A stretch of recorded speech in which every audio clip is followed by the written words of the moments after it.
Good morning to the members of the press and our live audience. I'm Shanika Haynes, Public Relations Officer of the People's National Congress Reform. Welcome today to our press conference, February 8, 2022.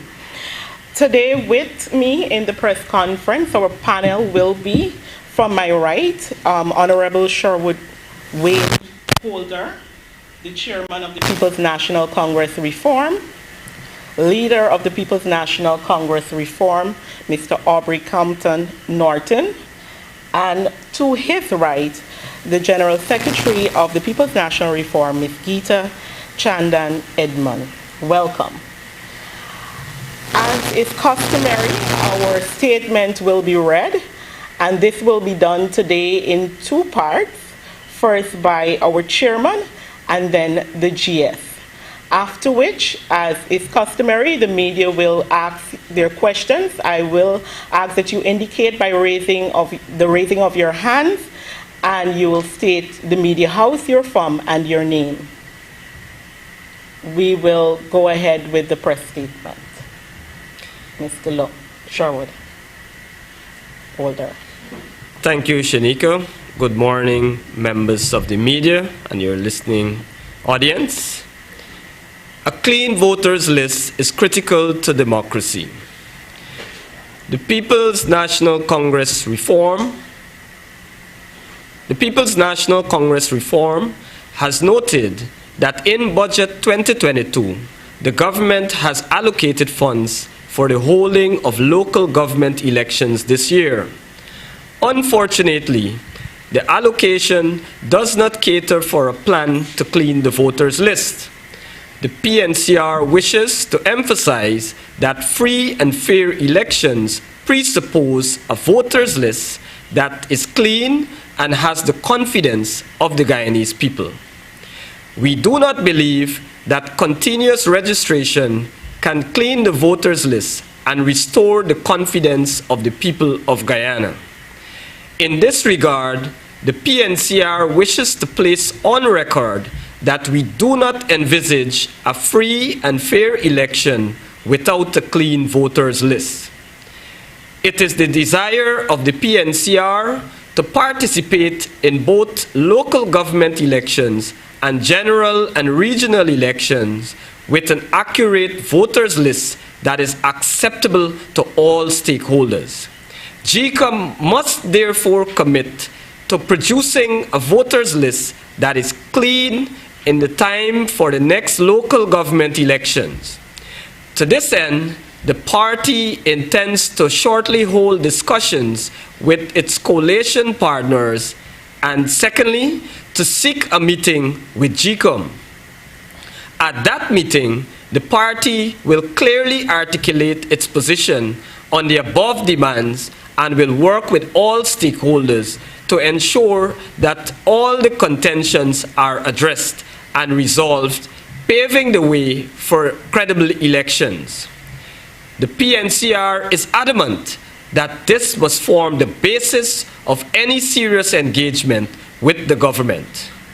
While it is not the only issue of concern, it is extremely critical and must be addressed.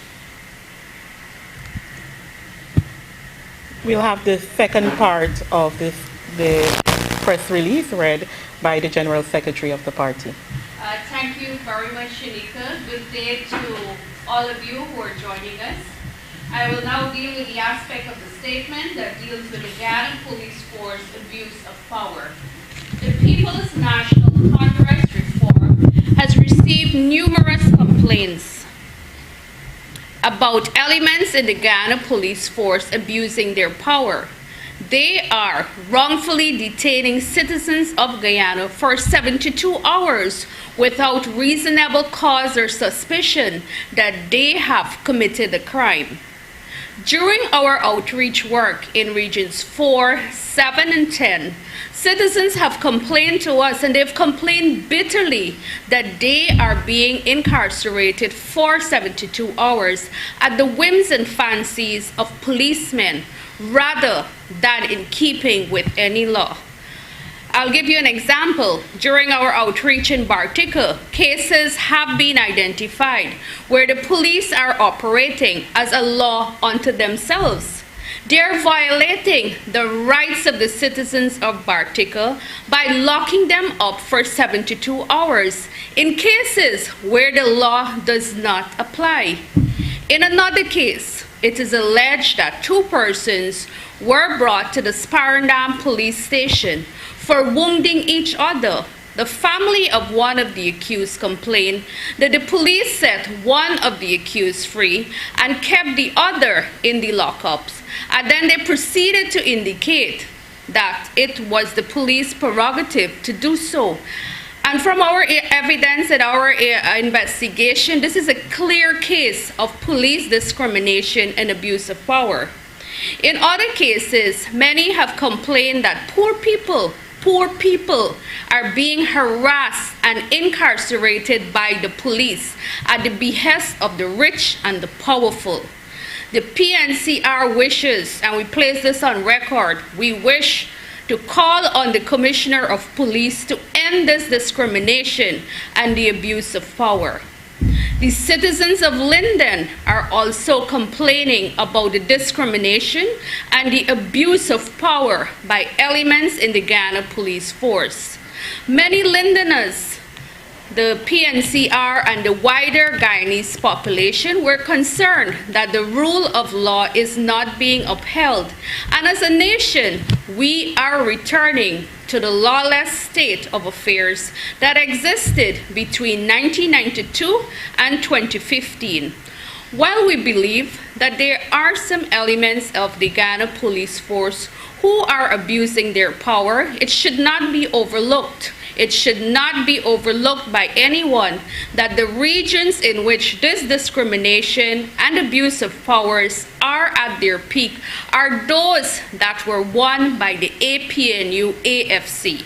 So if one adds up to that the installed PPP regime has been trumping up charges and incarcerating their political opponents in total violation of law, it can easily be concluded that it is the lawlessness that is being practiced by the Ali Jagdeo regime that has created the conditions for the said discrimination and the abuse of power. Today, a mere minutes ago, we have dispatched a letter to the Commissioner of Police requesting an urgent meeting. We have requested an urgent meeting with the Commissioner of Police to address these issues and several other issues and complaints we have received. The PNCR believes that law and order must be maintained and that it is best done in keeping with the law. It is in this context that we wish to condemn, and we condemn these rogue elements in the Guyana Police Force for violating the rights of law-abiding citizens, and we urge them to operate professionally and in keeping with the law. We also lay the blame for these indiscretions squarely at the feet of the government, which itself has violated the law and created the conditions for the rogue elements in the police force to do the same. And we call on the PPP regime to restore the investigative capacity of the Criminal Investigative Department by returning those who were trained to investigate and to solve crimes and to the said department. To do otherwise is to indicate to the people of Guyana that the government has little or no interest in solving and reducing crime. I thank you. Thank you. At this time, we will take questions from the members of the media by the raise of hand, an indication of your media house and your name. Willis Talk Radio. So either the chairman or either one of the members of the head table, could you say what are the methods you think should be used to use a credible voters list?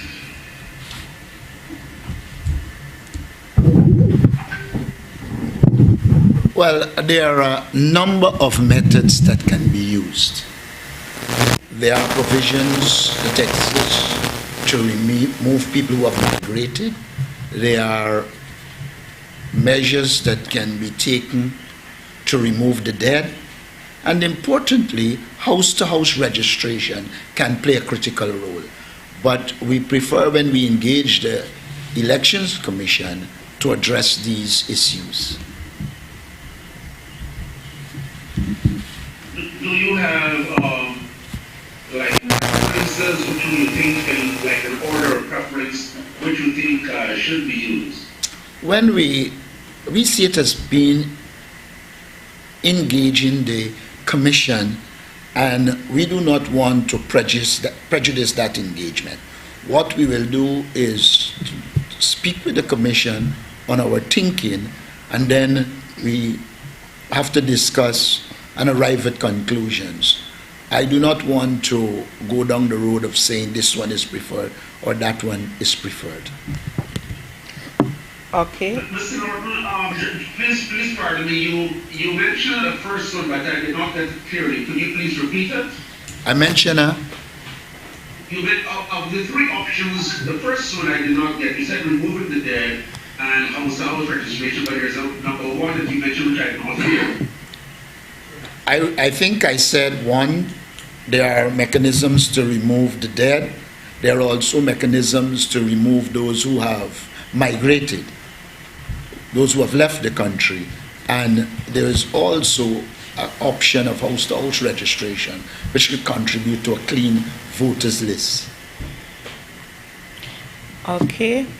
I see Mr. Adam Harris has his hands up. A very good morning, colleagues. Good morning. This is the board, the leader, and the general secretary. This issue of police arrest holding them to 72 hours is nothing new. It happened to James Bond. It happened to this fella from Lands and Surveyors, Ben. It happened to Mr. Mingo. I mean, it just keeps happening, and you're saying that, look, this thing is happening as though it's something new. Isn't it time that there be some action to bring this thing to an end? Thank you for that question, Mr. Harris. Like you've rightfully said, this is an ongoing issue. We have been receiving complaints. We've received numerous complaints that the police are violating the rights of the citizens. And because of the number of complaints that we have received, we thought it best to engage the Commissioner of Police. We engaged the Commissioner of Police a short while ago, and we hope that when these issues are raised with him again, stringent action will be taken against those who are abusing their powers. This is not a new issue, but it has to be addressed. The law is the law, and police officers, they must operate within the confines of the law. The law is not unto them. I think also that one has to recognize that a government has to set the standards. And if the government itself is involved in incarcerating people outside of the confines of the law, if a government is involved in arresting people and then looking for the evidence, then to do that, they have got to instruct policemen to violate the law. And once policemen are aware that they are being instructed to violate the law, they will take it as a normal practice and begin to do the same. And these elements we are talking about are the persons who we are arguing the government's approach to law enforcement created the conditions for them to violate the law, because the government itself fails to operate based on law and has signaled that lawlessness is okay. And that is what we have to confront. A quick follow-up, please. Yes, Mr. Harris. one of the issues or one of the bases in the law is that people can sue for wrongful detention and wrongful arrest. Perhaps the General Secretary could explain, because I don't know the law, but some of the people detained for 72 hours without a charge, can they seek legal redress? Sir, thanks again, Mr. Harris, for that question. Certainly they can. Like I've said, we received numerous complaints, but when it comes to this next phase of seeking redress, most of these complainants or most of these persons who come to us to have their complaints addressed, they shy away from the redress stage simply because they do not want to be further victimized. So that's the crossroad we are at. It is also important to note that the PNCR has been moving in the direction of adding more legal personnel to our political work. And we are hoping that we will get a number of people to come forward and to take legal action against the police. We also note that the UN has clear rules of engagement for the police, and we intend, if this continue, to take it to the United Nations and other relevant bodies so that the police will understand that they cannot be above the law. We also intend to raise it with diplomats, because we have seen a situation where the police gets assistance for law enforcement. And if these societies are committed to democracy, then they should be committed to pressuring the government to do the things that are required in keeping with international law. And the abuse of police power, discrimination in political action will clearly result in problems, and therefore we have to address them. Any other questions on the press conference from the media?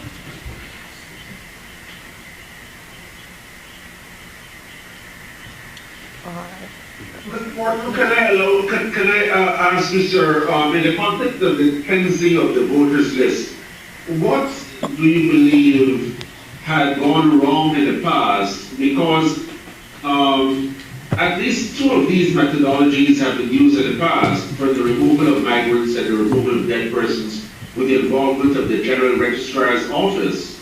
Well, specifically that, not so much migrants. What do you think has gone wrong and should be corrected to clean up the voters list? Well, I think you're aware that the last time around there was going to be continuous registration, and there was a ruling by the court. I believe that we have to make foremost the clean of the list. If you go back to the last time the list was cleaned, I don't remember the exact year, and the time before, on both occasions, the numbers came down considerably. If one accepts that Guyana has 750,000 people and a youth population that is above half of the population, then you would recognize that logically you cannot have a voters list of 600 and something thousand. What I believe has gone wrong is we did not have a situation where, particularly in the last election, the list was allowed to be cleaned and therefore create the basis for democratic elections. Little wonder we had all the problems we had after, and you would have seen what the recount revealed, and a lot of what was revealed in the recount was only possible because it is a bloated list. And so I believe rational people will want to see a new voters list, and we will engage the Commission on this issue. Okay, I think that is Mark Benchcop with his hands raised. Yes, it is. Good morning. Good morning. I have a question that's directed, well, 2 or 3 questions directed to the General Secretary and the leader. One, General Secretary, you being a former magistrate and now you're still a lawyer, are you concerned with the manner in which those persons who have been accused, Mr. Mingo, Ms. Myers, and Mr. Lewin, and others, of electoral fraud and the sluggishness in which the court is treating these matters? Obviously, it is a major concern for the general public. The other question I have for Mr. Norton, as it pertains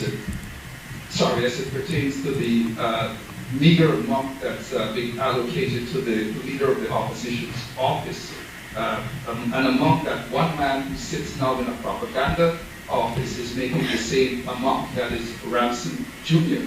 And if you may permit me, Mr. Norton, to ask a question on serious allegations of corruption leveled against Barra Jagdeo, as we heard in that question by a Vice News reporter, that a Chinese businessman is in the habit of bribing Mr. Jagdeo and possibly others. Allegations, mind.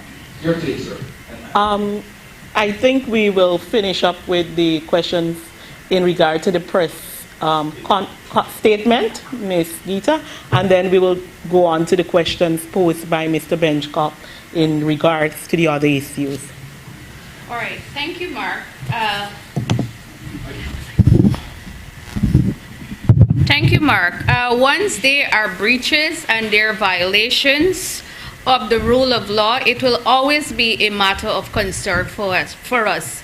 Whether it deals with electoral matters or criminal matters or civil matters, once there are breaches and violation, it will be a matter of concern.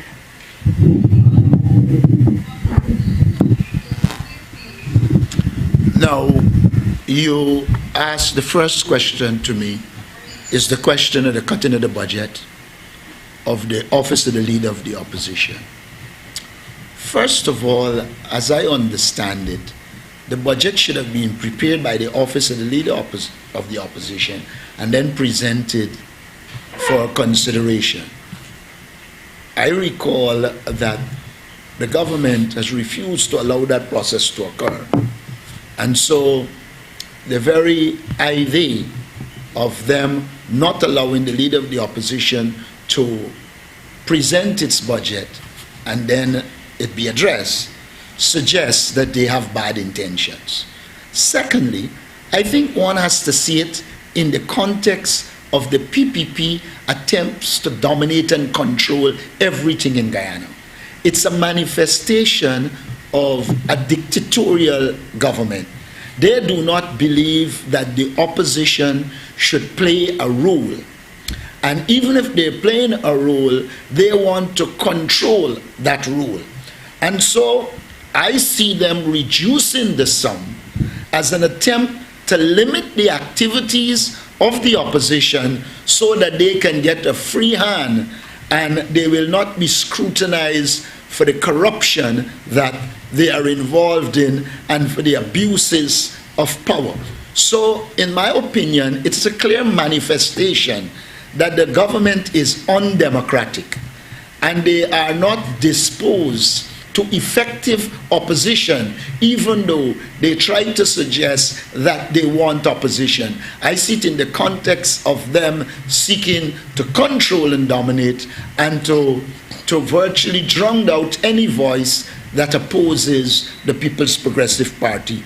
As it relates to the allegation of bribery and corruption, as it relates to Vice President Jagdeo, you would know these are not new allegations. The People's Progressive Party has had a history of extreme corruption, even while Vice President Jagdeo was the elected head of the government.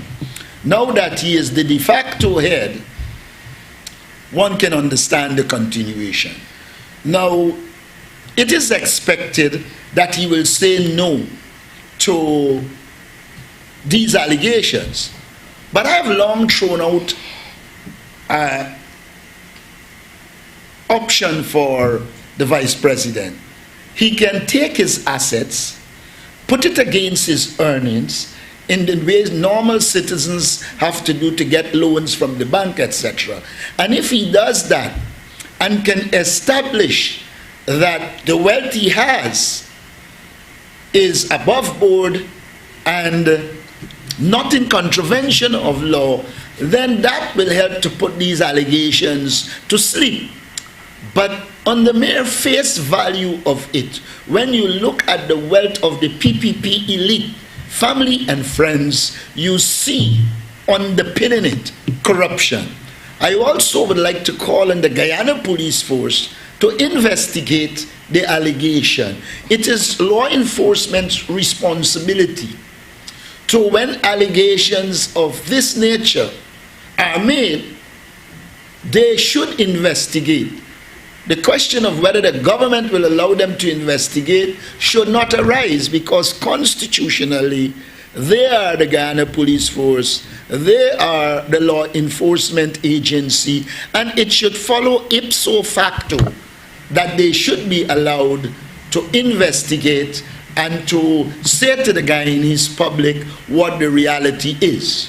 Unfortunately, the reality in Guyana is that the People's Progressive Party never allows the agencies that are responsible for oversight and for anti-corruption activities, they have never allowed them to function, and so there is little hope that the police will be allowed to do their job. I, however, hope that they investigate and report to the Guyanese people the reality, and if there is evidence of corruption and bribery, then the law should take its course.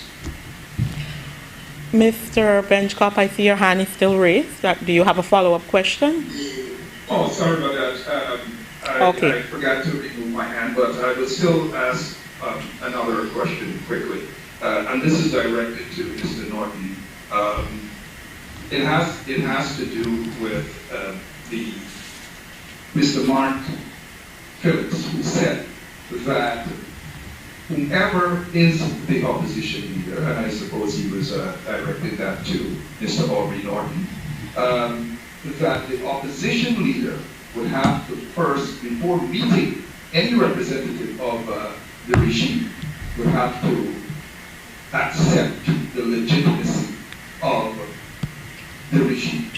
My question to Mr. Norton is, when he becomes the opposition leader, is he prepared to accept the legitimacy of the BBC regime?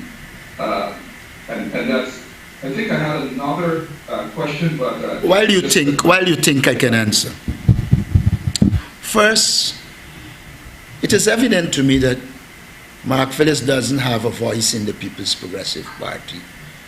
And whatever he says, I mean, I looked at his answers yesterday, and he couldn't, or he failed to answer any question that was asked. So I don't add much value to his ability to operate independently.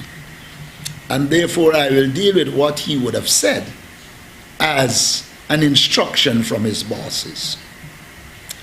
The question of legitimacy of the government has to be determined by an election petition. It is not a case of the leader of the opposition or the leader of the party just deciding the government is legitimate. Legitimacy comes from election in this regard. Now, if one accepts that we had a recount, and that recount revealed a lot of discrepancies and the existence of fraudulent votes, and if one also accepts that in a lot of the rulings it was said that one has to go to an election petition, which we have done, then what the government should do is allow the election petition to go ahead, allow the facts as they relate to the general and regional elections of 2020 to come up. If perchance it comes out saying that the government was elected properly, then they will be legitimate. If, however, as we think will happen, they will come out establishing that there were fraudulent votes and there was a lot of illegality, then you will end up in a situation where there is no legitimacy. The point is, it is not the People's National Congress reform or the leader of the opposition that made the election illegitimate. Procedurally, democracy entails elections, and once those elections are free and fair, it will result in legitimacy. In this case, the legitimacy is in question, and therefore the Prime Minister has manifested some amount of ineptitude, since it does not have to do with the leader of the opposition or the leader of the PNCR. It has to do with the electoral process, and therefore it can only be resolved by an elections in which the government that is elected has been elected by free and fair means. Thank you. I see the hands of Mr. Adam Harris. Yes. Mr. Norton, this is a follow-up to a question asked by Mark Benchop on the interview that Vice President Jagdeo did. He said that the then government, and I would assume that he's speaking about the coalition, investigating his overseas bank accounts and finding them to be above board. Is that true? Is the coalition aware of Mr. Jagdeo's, well, not aware, but do you know Mr. Jagdeo's overseas bank accounts? And how could you have accessed those bank accounts? Well, first of all, I don't know that Jagdeo is known to be in the same corner with truth. But as far as my knowledge goes, I never heard of such an investigation. And therefore, I would say Jagdeo, they are in government. And if he wants to disprove the allegation, then he can make these bank accounts that he's talking about open to the public. Let them be investigated. I have asked for a police investigation. Let them be investigated. Let him be above board. And that and only that will remove the suspicion and allegations. But I have no knowledge that the APNU, AFC investigated. I know at least one case when there was an attempt to investigate. I think a bank went to court and prevented investigations. And so it is my gut feeling that this is another time when the Vice President seems to have no interest in truth. Okay. Any other questions by the media? Okay. With no hands raised, I assume you have no other questions. I would like to thank you for participating in our press conference today. Thank you for watching, viewers. Do have a great day.